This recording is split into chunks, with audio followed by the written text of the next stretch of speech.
नवरात्रों में हम एक कामना करते हैं कि हर चीज़ शुद्धता की ओर बढ़े। जो भी कोई मनुष्य जीवन की, समाज जीवन की, परिवार जीवन की कमियां, कमजोरियां, बुराइयां, उसको हम पीछे छोड़ें और एक नवरात्रे का मतलब यह है कि नए उत्साह के साथ, नए संकल्प के साथ, नई योजना के साथ आगे बढ़ा जाए। तो आज ऐसा ही एक कार्यक्रम, वैसे तो हम पहले भी अलग अलग नामों से सुधार के कई कार्यक्रम करते रहे हैं, कभी सुशासन के नाम से, कभी एक और सुधार के नाम से बहुत कार्यक्रम ने किए हैं। जैसे पिछले दिनों में रजिस्ट्रेशन का काम जो रेवेन्यू डिपार्टमेंट का है, उसमें एक आमूलचूल परिवर्तन किया हमने और लगभग 1.25 महीने रजिस्ट्रेशन का काम बंद रहा और आज एक सुचारू ढंग से वो सब चल पड़ा है। तो जो गलत काम करने वाले थे उनके ऊपर एक चेक लगा है। ऐसे ही नए सुधार कई हमने प्रोक्योरमेंट के काम में भी किए। किसानों को डायरेक्ट पेमेंट की बात की।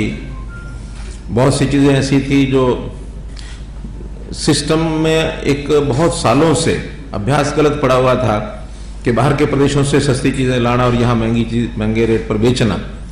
इस पर भी हमने काबू पाया है, चाहे वो बाजरे की बात है, चाहे धान की बात है, चाहे और फसलों की बात है, ताकि हरियाणा के किसान को लाभ मिले। वो लाभ बाहर के लोग ना उठा करके ले जाए, खास करके अपने स्टेट के एक्सचेकर की कॉस्ट पर। उसी प्रकार का एक आज वो है ट्रांसपोर्ट विभाग में एक आमूलचूल परिवर्तन करने की बात।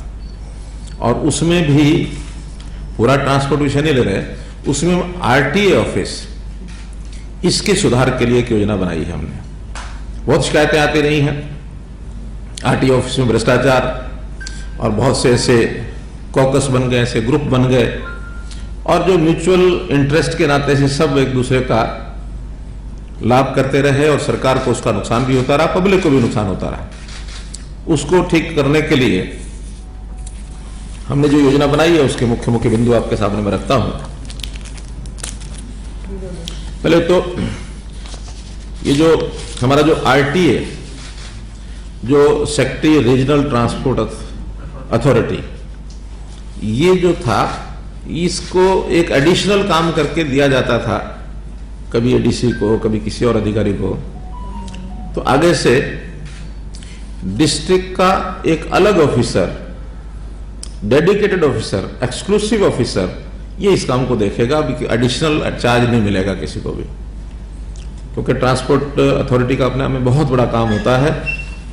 समय के अभाव के कारण से या उसके अतिरिक्त काम होते हैं, उसके कारण से पूरा ध्यान न देने के कारण से कुछ समस्याएं थी। तो अब वो अलग से होगा और उसका नाम भी बहुत प्रदेशों में इसका नाम आरटीए ना होकर के डीटीओ है, डिस्ट्रिक्ट ट्रांसपोर्ट ऑफिसर। हम भी अपने जो आवश्यक प्रावधान है चेंजेस के वो करके, और इसका नाम डीटीओ हुआ करेगा आरटी के बजाय, और एक्सक्लूसिव होगा, अन्य कोई काम नहीं होगा। आरटीए यानी डीटीओ जो भी कुछ है, इसमें जो कार्यालय में कर्मचारी हैं, अधिकारी हैं, इवन आरटीए भी पहले एचसीएस ऑफिसर, आईएएस ऑफिसर रहा करते थे। अब जरूरी नहीं कि एचसीएस आईएएस ही हो, तो अच्छी रेपुटेशन के क्लास 1 के अधिकारी किसी भी विभाग से, आईएएस भी हो सकते हैं, एचसीएस भी हो सकते हैं, अन्य किसी विभाग के क्लास 1 के अधिकारी भी उसमें हो सकते हैं। इवन कुछ आईपीएस या एचसीपीएस भी इसमें हो सकते हैं। फॉरेस्ट से भी हम ला सकते हैं। अच्छे ईमानदार अधिकारी 22 लोगों की नियुक्ति ये आज, क्यों सर आज कर देंगे ना सर? ये नियुक्ति आज सब हो जाएगी इमीडिएटली। आज से इस काम को हम प्रारंभ कर रहे हैं।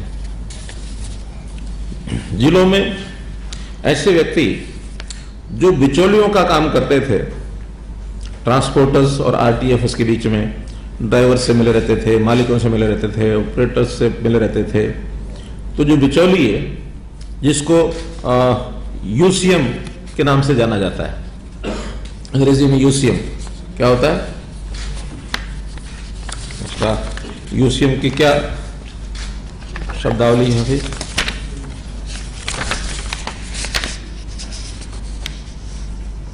Undesirable contact man. Undesirable contact man, ये उसकी एब्रीविएशन है। तो ऐसी एक लिस्ट ये हमने बनवा ली है और बनवा करके ये लिस्ट 2 दिन के अंदर अंदर ये जो नए ऑफिसर्स आएंगे उनको उपलब्ध करा दी जाएगी, ताकि इनकी अप्रोच इस डीटीओ के ऑफिस में ना बन पाए। और जहां भी संबंधित जगह पर इनकी लिस्ट भी लगानी पड़ेगी तो लिस्ट लगा देंगे। ऐसे चिन्हित कर लिए गए हैं। लगभग अनुमानतः ऐसी संख्या 250 के आसपास है पूरे स्टेट में।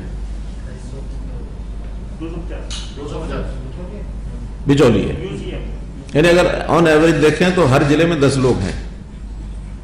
तो ये सब धंधे करते हैं। बहुत लोगों के ऊपर इक्का दुक्का कोई केस भी बनता है, वो फिर जल्दी छूट जाता है, लेकिन उसको ओपन उजागर कर देंगे ताकि समाज में भी उनकी छवि ध्यान में आए। इसलिए इस काम को इस ढंग से करेंगे।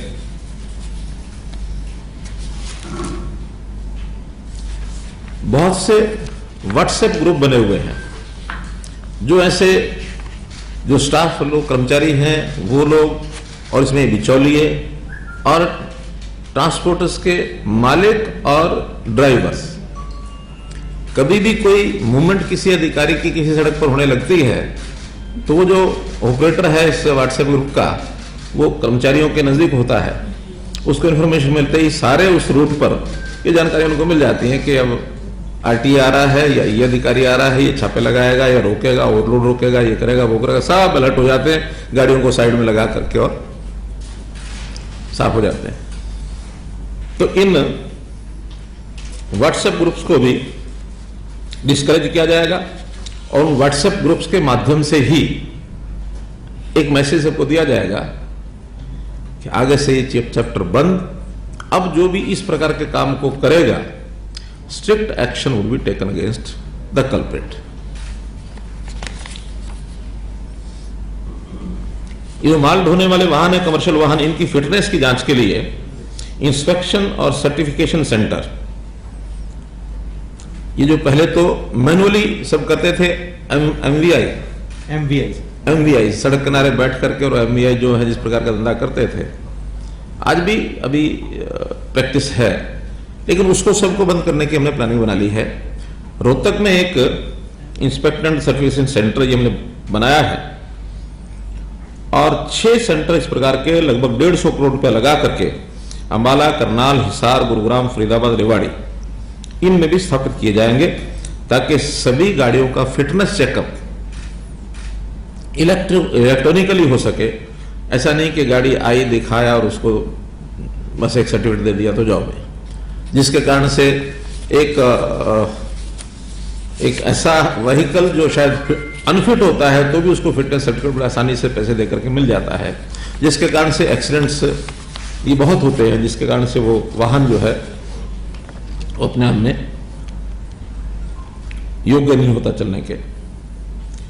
इसी प्रकार ड्राइविंग लाइसेंस, इसके लिए भी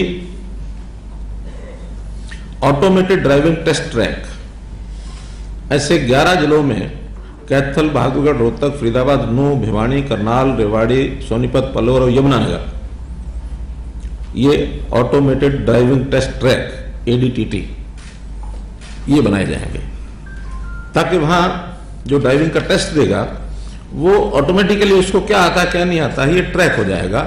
और ट्रैक होने के बाद जो ठीक व्यक्ति है, जिसको सारा टेस्ट पास जिसने किया है, उसी को लाइसेंस मिलेगा। अदरवाइज ऐसे ही किसी को लाइसेंस पकड़ा दिया, लाइसेंस लेते ही जाकर के वो सड़क पर जो एक्सीडेंट करने की वृत्ति है, वृत्ति तो क्या है वो हो ही जाता है उसे, क्योंकि वो सीखा हुआ नहीं है, खाली वो लाइसेंस ले जाता है। तो उसकी टेस्टिंग जो है इसको और जरा मजबूत की जाएगी और इन सब सेंटर्स पर भी 30 करोड़ रुपए लागत आएगी। हालांकि इसमें समय थोड़ा लगेगा, लेकिन ये 1 साल के अंदर अंदर सब सेंटर्स ये सब बन जाएंगे।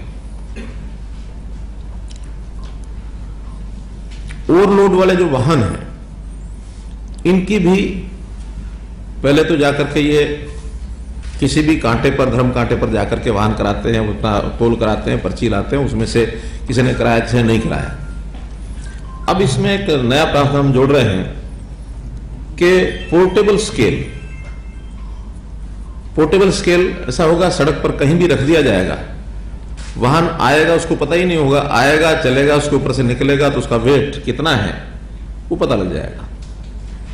तो एक ऑटोमेटिक पोर्टेबल स्केल ये अभी 45 खरीद लिए गए हैं और इन 45 को प्रयोग करने के बाद अगर ये सफलतापूर्वक काम करेंगे तो इसको बड़े स्केल के ऊपर खरीद करके हर सड़क पर, हर नाके पर, सड़कों पर रखा जाता है।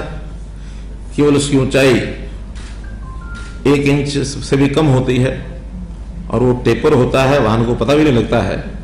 वो अगले पहिए पिछले पहिए दोनों उसके ऊपर चढ़ते हैं तो उसके जाते ही वहाँ एक स्केल साइड में मीटर लगा होगा तो साइड में उसको पता लग जाएगा कि ये वाहन ओवरलोडेड है या नहीं है। ओवरलोडेड वाहन की आगे जानकारी दे दी जाएगी कि वाहन ओवरलोडेड है, जो एक्शन लेना ले। वाहन को ही नहीं पता लगेगा मेरा वेट कहाँ हो गया, वरना तो अगर कांटे पर जाता तो उसको पता ही है, वो अपना सिस्टम सेट करके जाता है। तो एक इस पर भी हम काम कर रहे हैं। माइंस का ई रवन्ना सॉफ्टवेयर है और वो जो ई रवन्ना सॉफ्टवेयर है अभी जो हमारा ट्रांसपोर्ट डिपार्टमेंट का वाहन सॉफ्टवेयर है उसके साथ इंटीग्रेशन नहीं है। जो ई रवन्ना सॉफ्टवेयर है उसमें तो उसका वेट पता लग जाता है कि कितना वेट है। अब अगले 2 महीने में ये ई रवन्ना सॉफ्टवेयर और वाहन सॉफ्टवेयर इनका इंटीग्रेशन हो जाएगा कि माइंस से जब वो चीज ई रवन्ना सॉफ्टवेयर से उसका वेट करके चलेगी तो वो ट्रांसपोर्ट डिपार्टमेंट को भी पता लग जाएगा कि वो जो वाहन आ रहा है ये इतना वेट लेकर के आ रहा है। इसलिए उसकी भी चेकिंग ऑटोमेटिक हो जाएगी जब वो चलेगा वहीं से। अब चूंकि माइंस डिपार्टमेंट ने थोड़ा सख्ती कर दी है, हर एक माइंस में ई रवन्ना के बिना वहां से गाड़ी निकल नहीं सकती है और ई रवन्ना के हिसाब से उसका वेट का भी, हालांकि वहां तो केवल रेवेन्यू के कारण से उसका उपयोग हो पा रहा है, ओवरवेट के कारण से भी नहीं हो पा रहा, लेकिन इसके साथ यदि जुड़ जाएगा तो फिर ओवरवेट भी अगर है तो वो पकड़ा जाएगा।